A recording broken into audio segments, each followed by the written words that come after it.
management level တွေအရေးကြီးတဲ့ skill တစ်ခုရှိတယ်အဲ့ဒါဘာလဲဆိုတော့ training skill ပေါ့နော်အဲ့တော့ trainer skill လို့ပဲပြောအဲ့တော့ဒီ manager တွေနဲ့ management level ဆိုတာကကျွန်တော်က trainer တွေပဲအခုကျတော့ဆရာတွေပဲပေါ့နော်အဲ့တော့ဒီဘာကြောင့်ဆရာတွေလဲလို့ပြောတာလဲဆိုရင် manager တွေအနေနဲ့ management တွေအနေနဲ့เนาะ management level တွေအနေနဲ့ကိုယ့်ရဲ့ဝန်ထမ်းတွေကိုတင်ပေးရမယ့်တာဝန်ရှိတယ်တင်ကြားပေးရမယ့်တာဝန်ရှိတယ်အဲ့ဒါမှလည်းကိုယ်တိုင်လည်းတိုးတက်တယ်လို့ကိုယ့်အောက်ကဝန်ထမ်းတွေလည်းတိုးတက်တယ်အဲ့တော့ဒီ trainer skill ဆိုတဲ့နေရာမှာကျွန်တော်ဒီနေ့ပြောချင်တာပါလဲဆိုတော့ training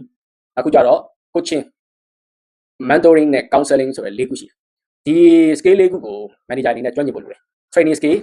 training lecturing coaching mentoring counseling ဒါတွေကိုကျွန်တော်သိဖို့လိုတယ်အဲ့တော့ဒီတင်တဲ့လူတွေကိုကျွန်တော်တို့ကဆရာလို့ခေါ်ကြတယ်ပေါ့နော်အဲ့တော့ manager တွေအနေနဲ့ကလည်းကျွန်တော်ရဆရာပဲ management level တွေအားလုံးကဆရာတွေပဲဘာကြောင့်လဲဆိုတော့ကိုအောက်ကဝန်ထမ်းတွေကိုတင်ပေးရလို့အဲ့ဒီတော့ခုနပြောတဲ့တင်ကြားရေးကျွမ်းကျင်မှုလို့အဲ့ဒီ skill တွေကလည်းကျွန်တော်ဒီရေးထားတဲ့ဒီစာအုပ်ပေါ့နော် Harvard Management ဆိုတဲ့အထက်မှာလည်းဒါ coaching ဆိုတဲ့အခုတော့ပါတယ်နော်အဲ့တော့training နဲ့ lecturing နဲ့ coaching နဲ့ mentoring နဲ့ counseling နဲ့ဘယ်လိုကွာလဲလို့ပြောချင်တာပေါ့နော်အဲ့တော့တကယ်တော့ကျွန်တော်ကတင်တဲ့လူအားလုံးကိုဆရာလို့ခေါ်တယ်ဒါပေမဲ့ဘယ်လိုပုံစံနဲ့ဘယ်သူ့ကိုတင်ပြီးတော့ဘာတွေတင်နေဆိုတာပါပုံသိပြီးတော့เนาะဒီ English တို့ကြတော့เนาะအတိအကျစကားလုံးတွေခွဲထားတယ် English to English dictionary ဒီမှာတိကျရှာကြည့်ရင်တော့တွေ့လိမ့်မယ်ပေါ့နော်သိလိမ့်မယ်အဲ့တော့တင်ကြားတဲ့ပုံစံအများကြီးရှိတယ်ဘာလဲဆိုတော့ training ရှိတယ်နောက်ခုကြတော့ခုနပြောတဲ့ coaching ရှိတယ်တော့ lecturing ရှိတယ် instruction ရှိတယ် instructor ပေါ့เนาะinstruction လုပ်တဲ့လူကို instruct လို့ခေါ်တယ်နောက်ခုကျတော့ demonstrate လုပ်တဲ့လူကို demonstrator လို့ခေါ်တယ်နော်အဲ့တော့တင်တဲ့ပုံစံကြမကွာဘူးအဲ့တော့ training ဆိုတာဘာလဲဆိုတော့ကျွန်တော်ရဒီ training လုပ်တဲ့လူကို trainer လို့ခေါ်တာပေါ့နော်အဲ့တော့တင်ကြားခံတဲ့လူကို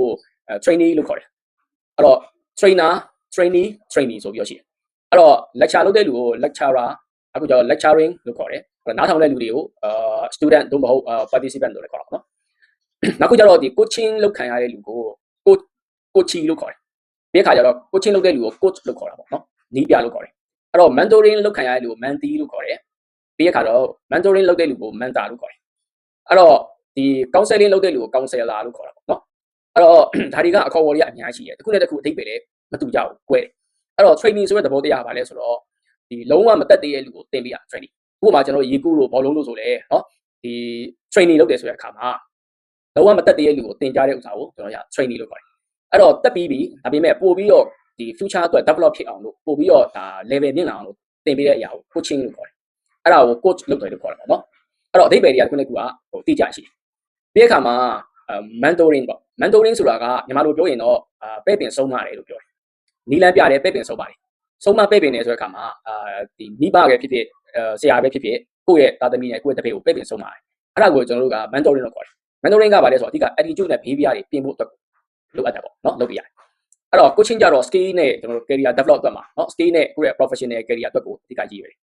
counseling ကြတော့လေကျွန်တော်တို့စိတ်ပိုင်းနဲ့အဓိကဆိုင်တယ်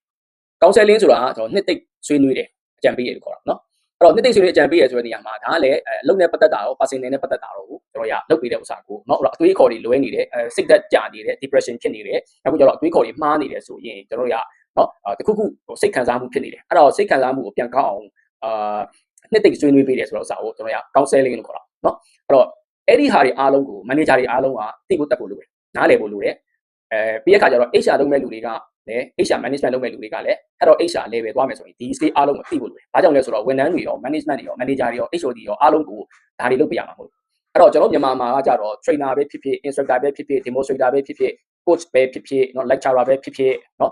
counselor ပဲဖြစ်ဖြစ် mentor ပဲဖြစ်ဖြစ်အားလုံးကိုဆရာဆိုပြီးတခုတည်းခေါ်တယ်။အဲ့တော့မြန်မာပြည်ကဆရာဆိုတဲ့အားလုံးကိုเนาะဆရာဆိုတဲ့စကားကိုနေရာတိုင်းမှာသုံးတယ်ပေါ့။နောက်ဆုံးပြောရင်တော့ဒါစိုက်ကားဆရာတော့စိုက်ကားဆရာเนาะဒီတိုက်စီမောင်းတဲ့လူလည်းတိုက်စီကားဆရာထည့်ထည့်ခေါ်တာဒါပေမဲ့ဆရာဆိုတဲ့နေရာမှာတော့အများကြီးရှိတယ်နော်အဲ့တော့ကျွန်တော်တို့ဒီလုပ်ငန်းခွင်မှာပဲဖြစ်ဖြစ် personal life မှာပဲဖြစ်ဖြစ်เนาะကိုယ့်ရဲ့မိဘတယောက်အနေနဲ့ပဲဖြစ်ဖြစ်ဆရာတယောက်အနေနဲ့ဖြစ်ဖြစ်เนาะဒါကဒီခုနပြောတဲ့ skill တွေအားလုံးကသိဖို့လိုတယ်အဲ့တော့ဒီ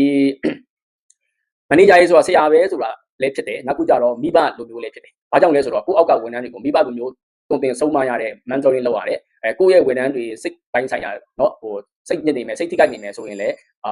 counseling လုပ်ပေးရတယ်နှစ်သိမ့်စင်ပေးရတယ်မသိရမတတ်တာလည်းသင်ပေးရတယ် training လည်းလုပ်ရတယ်ခါကြရင် lecture လုပ်ရတာပေါ့เนาะသင်ကြားပေးရတယ် lecturing လည်းလုပ်ရတယ်အဲ့ဒီကိုကျွန်တော်ရ coaching လည်းလုပ်ရတယ်เนาะ coach တယောက်အနေနဲ့လည်းလုပ်ရတယ်အဲ့တော့ကျွန်တော်တို့ကဒါတွေကဘာကွာလဲဆိုခုနပြောခဲ့တယ်လို့ကျွန်တော်တို့ကွာတယ်ပေါ့เนาะအဲ့တော့ training ဆိုတာလုံးဝမသိတဲ့မတတ်တဲ့လူကိုသင်ပေးတာဖြစ်တယ်ပြီးတဲ့အခါကျတော့ဒီအလုပ်တစ်ခုကိုလုပ်တတ်အောင်သင်ပေးအောင် training လုပ်ခေါ်တယ်ပြီးတဲ့အခါမှာလုပ်တတ်သွားပြီးအဲ့နေရာမှာပို့ပြီးတော့ကျွမ်းကျင်အောင် develop ဖြစ်ဖို့ကိုလုပ်တဲ့နေရာမှာကျွန်တော်က coach လုပ်ရတယ် coaching လုပ်ရတယ်เนาะအဲ့တော့ ဒီ coaching လုပ်တယ်ဆိုတဲ့အခါမှာကျွန်တော်ခုနပြောတဲ့ဘောလုံးတို့ရေကူးတို့လိုပဲအားကစားလိုပဲเนาะအားကစားမှာ trainer ရှိတယ်ဆို coach ရှိတယ် coach ဆိုတာကတော့ဒီတိုင်ဝဲဝင်တဲ့အရေးချင်းအထိရှိသွားပြီပေါ့เนาะဥပမာကမ္ဘာပလားတို့เนาะအဲ့လိုမျိုးဒီဖြစ်သွားတဲ့ခါကျရင်ကျွန်တော်ရcoach လုပ်ပဲခေါ်တော့တယ်သူတို့လိုတင်ပေးတဲ့သူ trainer လို့မခေါ်တော့အဲ့တော့ coach ကကြတော့ကျွန်တော်တို့ဒီလုံးဝအနည်းဆုံးအဆင့်အထိရောက်သွားအောင်တင်ပေးတဲ့ဟာကို coach လို့ခေါ်တယ်အဲ့တော့ဘောလုံးကြီးပြတယောက်ရေကူးကြီးပြတယောက်အနေနဲ့က trainer ဆိုရင်ကိုယ်တိုင်ကင်တွယ်ပြီးဆင်းပြီးတော့တင်ပေးရတယ်အဲ့တော့ coach ဖြစ်သွားရင်ရေထဲဆင်းပြီးတော့ကင်တွယ်ဆရာမလို့တော့ဘူးဟိုနှုတ်နဲ့ပဲအခွေးကနေပြောပြီးတော့တင်ကြပေးတယ်เนาะအဲ့တော့ဒီလိုပဲဘောလုံးကြီးပြတွေဆိုလဲကျွန်တော်ပြိုင်ပွဲရဲ့ဘောလုံးကွင်းရဲ့ဘေးမှာကပ်ပြီးတော့လိုလာရောချက်ချင်းပြောနေတာပေါ့အဲ့တော့ trainer ဆိုတာတင်ပေးပြီးသွားပြီးဆက်လုပ်ကိုယ့်ကိုဆက်လုပ်ရတယ် coach ကကြတော့ဗာလဲဆိုတော့အမြဲတမ်းကျွန်တော်တို့ကကြည့်နေပြီးတော့လိုအပ်တာတွေကိုအမြဲတမ်းမျက်စိတောက်ထောက်နေ့စဉ်ပြောနေတဲ့ဟာကိုကျွန်တော်ရ coaching လုပ်တယ်လို့ခေါ်တယ်အဲ့တော့လုပ်ငန်းခွင်မှာဘယ်လိုလုပ်လိုက်တော့ဘယ်လိုပိုကောင်းတယ်ဘယ်ကတော့လုပ်တာမှားသွားတယ်ဒီလိုမျိုးပြင်လိုက်ပြီးခါတော့ဒီလိုလုပ်တာကောင်းတယ်ဒီလိုလုပ်ရင်ပိုကောင်းတယ်ဆိုတော့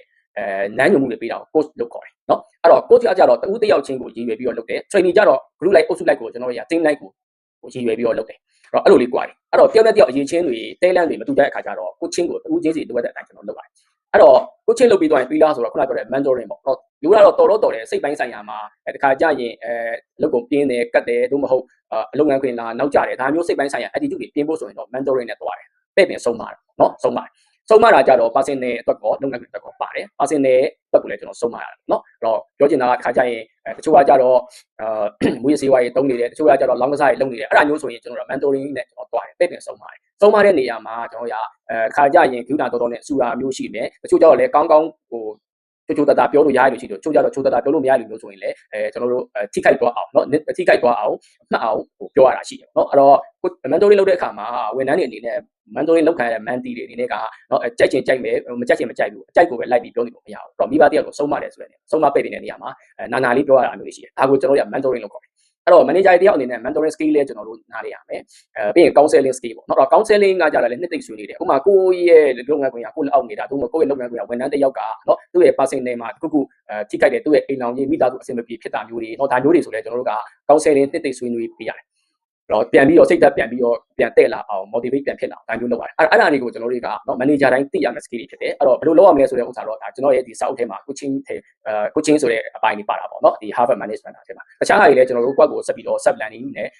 ့နေရာတိုင်းမှာလေ့လာလို့ရတယ်အဓိကပြောချင်တာအဲ့တော့ကျွန်တော်တို့ကမိဘဖြစ်ဖြစ်ဆရာဖြစ်ဖြစ်အပြင်မှာတင်းတဲ့ဆရာဖြစ်ဖြစ်လုပ်ငန်းခွင်က manager အထက်လူကြီး management level top management level အားလုံးကဆရာတွေပဲဖြစ်တဲ့အတွက်ကျွန်တော်တို့เนาะဒီဆရာတင့်ဝင်တဲ့ညီအောင်နဲ့နေရတယ်ပေါ့เนาะဆရာတင်ဝင်တဲ့နေအောင်နေရတယ်ဆိုတဲ့ဥစ္စာမှာကျွန်တော်တို့ဒါဆရာကျင့်ဖို့ရှိတယ်เนาะအဲ့တော့၅ခုရှိတယ်အဲ့တော့ဗါလဲဆိုတော့အသက်လဲတင်ပဲ့ပြင်ဆုံးမတိတ်ပမကြံဘေးရန်စီးကတိတ်ရန်အပ်ဖို့ဆိုတဲ့၅ခုရှိတယ်အဲ့တော့အသက်လဲတင်ဆိုတာကျွန်တော်သင်ပေးရတယ်ဟိုအသက်ပညာတွေကိုသင်ပေးရတယ်ဥပမာ marketing ဆို marketing အသက်ပညာကိုယ့်ရဲ့ဝန်ထမ်းเนาะကိုယ့်ရဲ့ဌာနကဝန်ထမ်းအဲ့တော့ HR ဆိုတဲ့ HR IT ဆိုတဲ့ IT ပေါ့เนาะ finance ဆိုတဲ့ finance အဲ့ဒီအသက်ပညာတွေကိုသင်ပေးရတယ်အသက်လဲတင်တယ်အသက်လဲတင်လို့အသက်တင်ပေးလို့လည်းပြီးတော့မပြီးသေးဘူးပဲ့ပြင်ဆုံးမအဲ့တော့ပဲ့ပြင်ဆုံးပါတယ်အဲ့တော့အသက်တင်တယ်ဆိုတာ training နဲ့ coaching ကိုပြောချင်တာပဲ့ပြင်ဆုံးမဆိုတာကဘာလဲဆိုတော့နောက်ကတော့ mentoring ကိုကျွန်တော်တို့ counseling ကိုပြောချင်တာ mentoring လုပ်ပါလို့ပြောချင်တာ counseling လုပ်ပါလို့ပြောချင်တာပဲ့ပြင်ဆုံးမတိတ်ပမကြံဘေးရန်စီကเนาะအဲ့တော့တိတ်ပမကြံဆိုတာကကျွန်တော်ရအသက်ပညာအားလုံးကိုသင်ပေးရမယ်လို့ပြောတာเนาะအဲ့ဒါကိုကျွန်တော်ရတာ coaching လို့ပြောတယ်ဟောဘေးရန်စီကဘေးရန်တွေကိုလည်းပြောချင်တာကိုအောက်ကဝန်ထမ်းတွေကိုယ့်ရဲ့ဝန်ထမ်းတွေကိုကုံမြတ်ဝန်ထမ်းတွေရဲ့ဘေးအန္တရာယ်ကိုကာကွယ်တားဆီးပေးရမှာ manager ရော HR မှာတာဝန်ရှိတဲ့အခါကျတော့เนาะဘေးရန်စီကဆိုတဲ့ဥစ္စာကခုနပြောတဲ့ mentoring လုပ်ခိုင်းတာလည်းပါတယ်เนาะအဲ့တော့တိတ်ရန်အပ်ဖို့အဲ့တော့တိတ်ရန်အပ်ဖို့ဆိုတဲ့ဥစ္စာကဘာလဲဆိုတော့ကျွန်တော်ဆရာတွေကเนาะ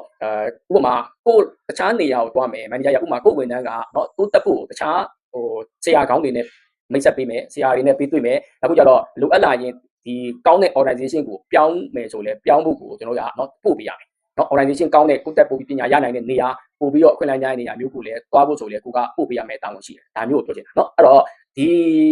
ဆရာဝတ်၅ပါးနဲ့အညီလောက်တာကိုခုနပြောတဲ့ trainer skill မှာပါတဲ့ကျွန်တော်တို့เนาะဒီ training skill coaching skill lecturing skill နောက်ခုကြတော့ mentoring skill counseling skill အဲ့ဒါတွေကိုကျွန်တော်တို့ manager တွေအနေနဲ့ top management အနေနဲ့နားလည်ဖို့လိုတယ်လေ့လာဖို့လိုတယ်နားကျွမ်းကျင်အောင်ဒီ skill တွေကိုလုပ်ဖို့လိုတယ်ဆိုတာလေးကိုဒါမျှဝေခြင်းဖြစ်ပါတယ်အဆုံးထိနားထောင်ပြတဲ့အတွက်ကျေးဇူးအများကြီးတင်ပါတယ်